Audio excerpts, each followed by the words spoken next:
Segunda Reis 4. E uma mulher das mulheres dos filhos dos profetas clamou a Eliseu, dizendo: Meu marido, teu servo, morreu, e tu sabes que o teu servo temia ao Senhor. E veio o credor e levou-me os meus 2 filhos para serem servos. E Eliseu lhe disse: Que te hei de eu fazer? Declara-me, é o que tens em casa. E ela disse: Tua serva não tem nada em casa, senão uma botija de azeite. Então disse ele: Vai, pede para ti vasos emprestados a todos os teus vizinhos, vasos vazios, não poucos.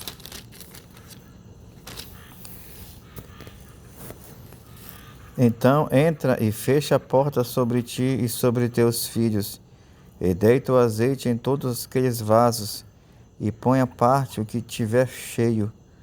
Partiu, pois, dele e fechou a porta sobre si e sobre seus filhos.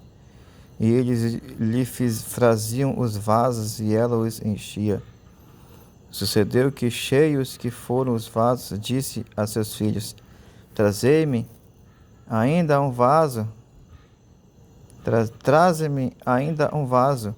Porém ele lhe disse: Não há mais vaso nenhum. Então o azeite parou. Então veio ela e o fez saber ao homem de Deus. E disse ele: Vai, vende o azeite e paga a tua dívida. E tu e teus filhos vivei do resto. Sucedeu também um dia que, indo Eliseu a Sunem, havia ali uma mulher rica, a qual o reteve a comer pão. E sucedeu que todas as vezes que passava ali, se dirigia a comer pão. E ela disse a seu marido: Eis que tenho observado que este que passa sempre por nós é um santo homem de Deus. Façamos-lhes, pois, um pequeno quarto junto ao muro, e ali lhe ponhamos uma cama, e uma mesa, e uma cadeira, e um candeeiro. E há de ser que, vindo ele a nós, para ali se retirará. E sucedeu um dia que veio ali, e retirou-se àquele quarto, e se deitou ali. Então disse ao seu moço, Geazi: Chama esta sunamita. E chamou a ele, e ela se pôs diante dele. Porque lhe dissera: Dize-lhe, eis que tu nos tens tratado com todo o desvelo. Que se há de fazer por ti? Haverá alguma coisa de que se fale por ti ao rei, ou ao chefe do exército? E disse ela: Eu habito no meio do meu povo. Então disse ele: Que se há de fazer, pois, por ela? E Geazi disse: Ora, ela não tem filhos e seu marido é velho. Pelo que disse ele: Chama. E chamando a ele, ela se pôs à porta. E ele disse: A este tempo determinado, segundo o tempo da vida, abraçarás um filho. E disse ela: Não, meu senhor, homem de Deus, não mintas a tua serva. E concebeu a mulher e deu à luz um filho no tal tempo determinado, segundo o tempo da vida que Eliseu lhe dissera. E crescendo o filho, sucedeu que um dia saiu para seu pai, que estava com os segadores. Disse a seu pai: Ai, a minha cabeça! Ai, a minha cabeça! Então disse a um moço: Leva-o à sua mãe.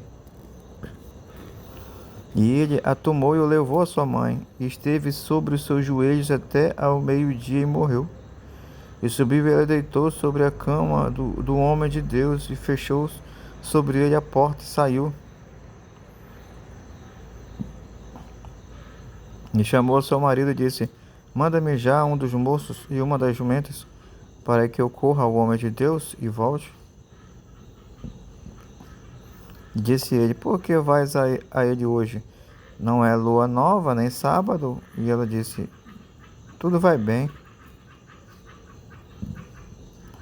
Então albardou a jumenta e disse ao seu moço: Guia e anda, e não te detenhas no caminhar, senão quando eu te disser. Partiu ela, pois, e veio ao homem de Deus ao monte Carmelo. E sucedeu que, vendo o homem de Deus, de longe disse a Geazi, seu moço: Eis aí a sunamita. Agora, pois, corre-lhe ao encontro e diz-lhe: Vai bem contigo, vai bem com teu marido, vai bem com teu filho. E ela disse: Vai bem. E chegando ela, pois, ao homem de Deus, ao monte, pegou nos seus pés, mas chegou Geazi para retirar. Disse, porém, o homem de Deus: Deixa, porque a sua alma nela está triste de amargura. E o Senhor me encobriu e não me manifestou. E disse ela: Pedi eu ao meu Senhor algum filho? Não disse eu: Não me enganes? E ele disse a Geazi: Cinge os teus lombos e toma o meu bordão na tua mão e vai, se encontrares alguém, não saúdes, e se alguém te saudar, não lhe respondas, e põe o meu bordão sobre o rosto do menino. Porém, disse a mãe do menino: Vive o Senhor, e vive a tua alma, que não te hei de deixar. Então ele se levantou e a seguiu. E Geazi passou diante deles e pôs o bordão sobre o rosto do menino, porém não havia nele voz nem sentido. E voltou e encontrou a encontrar-se com ele e lhe trouxe aviso, dizendo: Não despertou o menino. E chegando Eliseu àquela casa, eis que o menino jazia morto sobre a sua cama. Então entrou ele e fechou a porta sobre eles ambos e orou ao Senhor. E subiu e deitou-se sobre o menino e ponde a sua boca sobre a boca dele, e os seus olhos sobre os olhos dele, e as suas mãos sobre as mãos dele. Se estendeu sobre ele e a carne do menino aqueceu. Depois voltou e passou naquela casa de uma parte para outra, e tornou a subir, e se escondeu sobre ele, e se estendeu sobre ele. Então o menino espirrou 7 vezes, e o menino abriu os olhos. Então chamou Geazi e disse: Chama essa sulamita. E chamou e veio a ele. E disse ele: Toma o teu filho. E veio ela e se prostrou aos seus pés e se inclinou à terra e tomou seu filho e saiu. E voltando Eliseu a Gilgal, havia fome naquela terra, e os filhos dos profetas estavam assentados